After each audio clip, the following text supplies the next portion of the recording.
आज है 18 अप्रैल 2024 दिन गुरुवार। Welcome back to clean news UP. चलिए देखते हैं उत्तर प्रदेश की 25 फटाफट बड़ी खबरों को।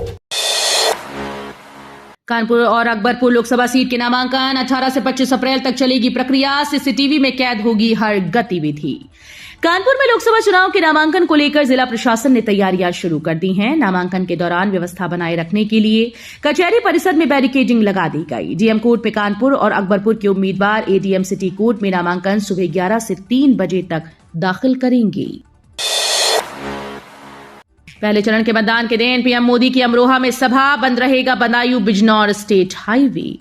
लोकसभा चुनाव के पहले चरण की वोटिंग के दिन 19 अप्रैल को प्रधानमंत्री नरेंद्र मोदी और मुख्यमंत्री योगी आदित्यनाथ अमरोहा में जनसभा को संबोधित करेंगे। ऐसे में इस दिन बदायूं बिजनौर स्टेट हाईवे पूरी तरह से बंद रहेगा। दिल्ली लखनऊ नेशनल हाईवे पर भी सिर्फ हल्के वाहन ही चल सकेंगे। भारी वाहनों को दूसरे रूट पर डायवर्ट किया जाएगा। पुलिस ने रूट प्लान तैयार कर लिया है। संबंधित थानों को रूट प्लान जारी कर सख्ती से पालन कराने का निर्देश दिया। जमीन रजिस्ट्री की प्रक्रिया हुई और सरल, नई व्यवस्था के लिए आदेश जारी। राज्य सरकार ने विकास योजनाओं के लिए जमीन की रजिस्ट्री कराने की प्रक्रिया को और सरल कर दिया है। इसके लिए विभागों से बार बार विधायी से राय लेने की अनिवार्यता समाप्त कर दी गई। स्टाम्प और रजिस्ट्रेशन विभाग ने इस संबंध में शासनादेश जारी कर दिया। विशेष सचिव स्टाम्प और रजिस्ट्रेशन विभाग रवीश गुप्ता ने शासनादेश जारी करते हुए विभागों को इस संबंध में निर्देश भेज दिया है। प्रयागराज से नई दिल्ली के लिए मई में शुरू होगी 3 विमान सेवा। मई से प्रयागराज और नई दिल्ली के बीच तीसरी विमान सेवा शुरू होने वाली है। एलायंस एयर और इंडिगो के बाद अब एयर अकासा प्रयागराज नई दिल्ली की उड़ान शुरू करेगा। एयर अकासा मई में ही मुंबई और बेंगलुरु के लिए भी यहां से विमान सेवा शुरू करने की तैयारी कर चुका है। निजी एयरलाइन की प्रयागराज मुंबई फ्लाइट 25 मई से शुरू होने जा रही है। ₹2 में पता चलेगा वोटर असली है या नकली। पहले कोई और डाले वोट तो करें ये काम। मतदान के दिन अक्सर पोलिंग बूथ पर फर्जी मतदान की शिकायतें सामने आती हैं। अब ₹2 में इसका पता चल पाएगा कि वोटर फर्जी है या असली। लोकसभा चुनाव 2024 में फर्जी वोटर पहचानने के लिए उत्तर प्रदेश राज्य चुनाव आयोग ने वोटिंग के लिए गाइडलाइन जारी कर दी है। इसके तहत किसी भी प्रत्याशी के एजेंट फर्जी वोट का पता लगाने के लिए ₹2 की रसीद कटवाकर उस वोट को चैलेंज कर सकते हैं। पीडीएम मोर्चा ने जारी की एक और लिस्ट। पल्लवी पटेल ने बरेली का प्रत्याशी बदला। यूपी में पीडीएम मोर्चा ने बुधवार को एक और प्रत्याशी की लिस्ट जारी कर दी है। इस लिस्ट में एक प्रत्याशी का नाम शामिल है। लोकसभा चुनाव 2024 के लिए बरेली लोकसभा क्षेत्र से रियासत यार खां को पीडीएम का अधिकृत प्रत्याशी बनाया गया है। इससे पहले अपना दल कमेरावादी ने 7 प्रत्याशियों की सूची जारी की थी। हालांकि पहली जारी सूची में बरेली से सुभाष पटेल का नाम था।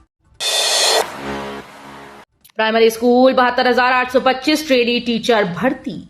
इलाहाबाद हाईकोर्ट ने एक महत्वपूर्ण निर्णय में 30 नवंबर 2011 को जूनियर बेसिक स्कूल्स में 72,825 ट्रेनी टीचर्स की भर्ती के लिए जारी विज्ञापन में से बचे 12,091 पदों के लिए अभ्यर्थियों को बुलाकर फिर से काउंसलिंग कराने की एकल पीठ के आदेश को सही नहीं मानते हुए रद्द कर दिया है। विशेष अपीलीय खंडपीठ ने कहा कि 13 वर्ष बाद इस प्रकार से काउंसलिंग कराने का आदेश नहीं दिया जा सकता, जबकि सुप्रीम कोर्ट ने ट्रेनी टीचर्स की भर्ती प्रक्रिया को सही ठहराया। चुनाव के लिए मांगी गई 18 बसेस, यात्रियों को झेलनी होगी परेशानी। लोकसभा चुनाव के लिए परिवहन विभाग ने रोडवेज बसेस को भेजने का निर्णय लिया है। परिवहन आयुक्त के निर्देश के बाद मैनपुरी डिपो की 18 बसेस को भेजा जाएगा। मैनपुरी डिपो की ये बसेस 8 मई को डिपो से रवाना की जाएंगी। इन बसों को पूर्वांचल में चुनाव कराने के लिए परिवहन विभाग ने आवंटित कर दिया है। बस संचालन प्रभारी अनुज दुबे ने अच्छी हालत वाली 18 बसों को चिन्हित करके उनकी सूची एआरएम को दे दी है। गोरखनाथ मंदिर में सीएम योगी ने 9 नन्ही कन्याओं के धोए पैर, कराया भोजन। चैत्र नवरात्र के समापन पर पूरे देश में धूमधाम से रामनवमी मनाई गई। इस अवसर पर हर साल की तरह इस साल भी योगी आदित्यनाथ ने बतौर गोरक्ष पीठाधीश्वर गोरखनाथ मंदिर में पूरे विधि विधान से नवमी पूजन किया, फिर कन्याओं की पूजा भी की। सीएम योगी ने मंदिर में करीब 1 घंटे तक पूजा की और कन्याओं के पैर धोए व बटुक भैरवों की भी पूजा की। कन्या पूजन भी वैदिक मंत्रोच्चार के बीच हुआ। सैफई परिवार की रार खत्म, मजबूत हुआ मुलायम का कुनबा। एक गाड़ी में दिखे चाचा शिवपाल और राम गोपाल यादव। उत्तर प्रदेश का मैनपुरी जिला मुलायम सिंह यादव का गढ़ माना जाता है। मुलायम सिंह यादव का परिवार प्रदेश की सियासत में सबसे बड़ा माना जाता है, लेकिन बीते कुछ वर्षों में यह कुनबा बिखर गया था। ससुर के गढ़ में जब बहू डिंपल यादव नामांकन करने पहुंची तो सबसे बड़ा सियासी कुनबा एक नजर आया। डिंपल यादव और अखिलेश यादव की कार में आगे चाचा शिवपाल सिंह थे तो पीछे प्रोफेसर राम गोपाल यादव भी बैठे थे। 2 महीने में बंद हो गई हो बस सेवा। कंपनी ब्लैकलिस्टेड, पर्यटकों की सुविधा के लिए की गई थी शुरू। उत्तर प्रदेश के आगरा में जिस होप ऑन होप ऑफ बस सेवा का मंडलायुक्त ऋतु माहेश्वरी ने 2 महीने पहले हरी झंडी दिखाकर शुरुआत की, वो 2 महीने में ही फ्लॉप हो गई। मार्च से हो बस सेवा बंद पड़ी है। मंडलायुक्त ऋतु माहेश्वरी ने आगरा मथुरा इलेक्ट्रिक बस सेवा की समीक्षा की तो ये खुलासा हुआ। रेलवे देने वाला है बड़ी खुशखबरी, अब भारत खुद बनाएगा बुलेट ट्रेन, किस रूट पर दौड़ेगी। वंदे भारत एक्सप्रेस के बाद अब भारत स्वदेशी बुलेट ट्रेन की तैयारी कर रहा है। कहा जा रहा है कि प्रस्तावित ट्रेन की भारत की सबसे तेज रेलगाड़ी होगी। फिलहाल इसके डिजाइन पर काम जारी है। खास बात यह है कि विश्व स्तर पर 250 किलोमीटर प्रति घंटे की रफ्तार से दौड़ने वाली रेलगाड़ियों को हाई स्पीड ट्रेन कहा जाता है। इकोनॉमिक टाइम्स की एक रिपोर्ट के मुताबिक एक अधिकारी ने कहा कि इसे वंदे भारत प्लेटफॉर्म पर तैयार किया जा रहा है। यूपी में फिर भाजपा की बल्ले बल्ले, बसपा का सूपड़ा साफ। सर्वे में अखिलेश यादव के लिए खुशखबरी। आगामी लोकसभा चुनाव से पहले सबसे ज्यादा लोकसभा सांसद देने वाले उत्तर प्रदेश पर सभी की निगाहें हैं। 80 सीटों वाले उत्तर प्रदेश में पिछले 2 लोकसभा केंद्र की सत्ताधारी भारतीय जनता पार्टी हावी रही। अब एक ताजा सर्वे की माने तो इस बार भी मामला कुछ ऐसा ही होने वाला है। यूपी के इन जिलों में 2 दिन तक झमाझम बारिश के आसार, गर्मी से मिलेगी राहत। यूपी में मौसम एक बार फिर से करवट बदल सकता है। 2 दिन तक तेज हवाएं चलने के बाद फिर बारिश के आसार हैं। उसके बाद तापमान बढ़ेगा और गर्मी के तेवर तल्ख हो सकते हैं। दिन के साथ रात का तापमान भी तेजी से बढ़ने के आसार हैं। मौसम में बीते 1 सप्ताह से लगातार उतार चढ़ाव हो रहे हैं। पीसीएस 2023 में अनारक्षित से अधिक रहा। ओबीसी ईडब्ल्यूएस का कट ऑफ। उत्तर प्रदेश लोक सेवा आयोग ने सम्मिलित राज्य प्रवर अधीनस्थ सेवा परीक्षा 2023 की प्रारंभिक परीक्षा और अंतिम परिणाम का श्रेणीवार कट ऑफ अंक जारी कर दिया। सबसे रोचक बात यह है कि 14 मई 2023 को आयोजित प्रारंभिक परीक्षा में एग्जीक्यूटिव ग्रुप में अन्य पिछड़ा वर्ग और आर्थिक रूप से पिछड़े वर्ग के अभ्यर्थियों का कट ऑफ अनारक्षित वर्ग से अधिक था। एसएन मेडिकल कॉलेज में हीमोफीलिया सोसाइटी, 200 से ज्यादा बच्चे करा रहे इलाज। हीमोफीलिया आनुवांशिक बीमारी है। इससे पीड़ित मरीजों में रक्त के थक्के बनने की प्रक्रिया धीमी पड़ जाती है। बच्चों में शिकायत अधिक मिलती है। आगरा के एसएन मेडिकल कॉलेज में इस समय आगरा मंडल के करीब 200 बच्चों का इलाज चल रहा है। डीएम न्यायालय में खीरी। एडीएम न्यायालय में धौरहरा सीट के लिए नामांकन आज से। लखीमपुर खीरी और धौरहरा सीटों पर चौथे चरण में लोकसभा चुनाव है। इसके लिए नामांकन प्रक्रिया आज बृहस्पतिवार से शुरू हो जाएगी। नामांकन के लिए कलेक्ट्रेट परिसर में बैरिकेडिंग की गई। सुरक्षा की दृष्टि से सीसीटीवी कैमरे लगाए गए। साथ ही पुलिस का सख्त पहरा रहेगा। अयोध्या के भव्य राम मंदिर में हुआ रामलला का सूर्य तिलक। अद्भुत क्षण के साक्षी बने करोड़ों भक्त। 500 वर्षों तक चले संघर्ष के बाद निर्मित भव्य महल में मना रामलला का पहला जन्मोत्सव अद्भुत, अकल्पनीय और अविस्मरणीय रहा।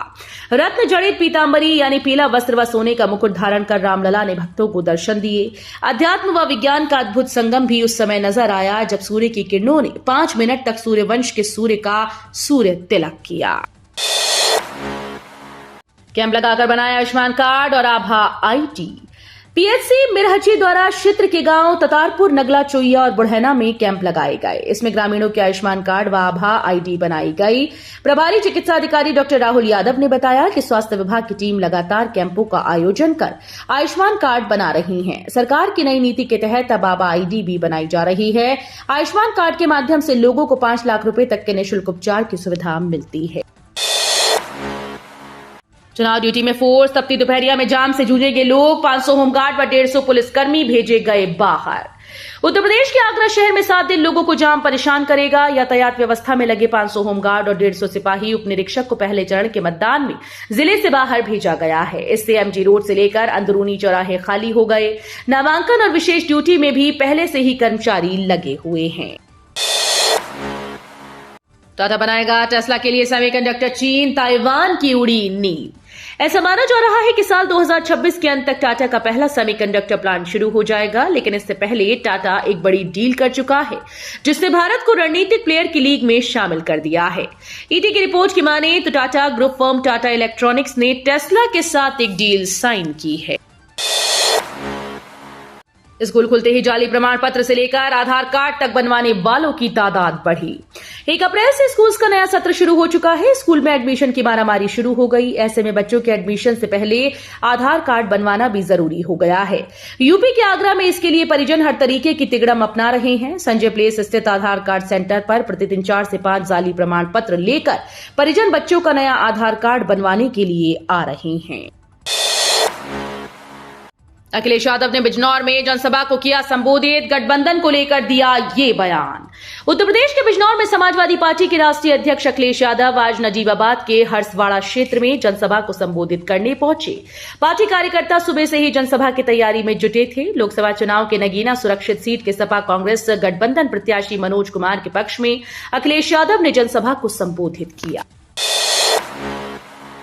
इसरो अध्यक्ष एस सोमनाथ ने कहा, चांद मिशन तब तक जारी रहेगा। इसरो अध्यक्ष एस सोमनाथ ने कहा कि इसरो अपनी चंद्रयान सीरीज को तब तक जारी रखेगा जब तक कोई भारतीय चंद्रमा पर नहीं पहुंच जाता। आगे कहा कि चंद्रयान 3 का प्रदर्शन काफी अच्छा रहा। हालांकि हमें कई तकनीक में पारंगत होना होगा, जैसे चांद पर जाना और वापस आना। गगनयान के बारे में सोमनाथ ने कहा कि इसरो इस साल एक मानव रहित मिशन, एक परीक्षण वाहन उड़ान मिशन और एक एयर ड्रॉप परीक्षण करेगा। IIT BHU में बनेगी आधुनिक मटेरियल टेस्टिंग लैब। 2 पूर्व छात्रों ने दिया 2.90 करोड़ का दान। IIT BHU में 2 पूर्व छात्रों की मदद से वैज्ञानिक रिसर्च के अवसरों में उल्लेखनीय वृद्धि होने जा रही है। IIT कैंपस में एडवांस और डायनामिक मटेरियल पर शोध करने के लिए अत्याधुनिक प्रयोगशाला बनाने की तैयारी है। इसके लिए यहां के 2 पूर्व छात्रों $3.65 लाख यानी 2.90 करोड़ की धनराशि IIT को दान की है। तो ये थी आज की 25 फटाफट बड़ी खबरें। अगर आपको न्यूज पसंद आई हो तो वीडियो को लाइक और शेयर जरूर करें। धन्यवाद।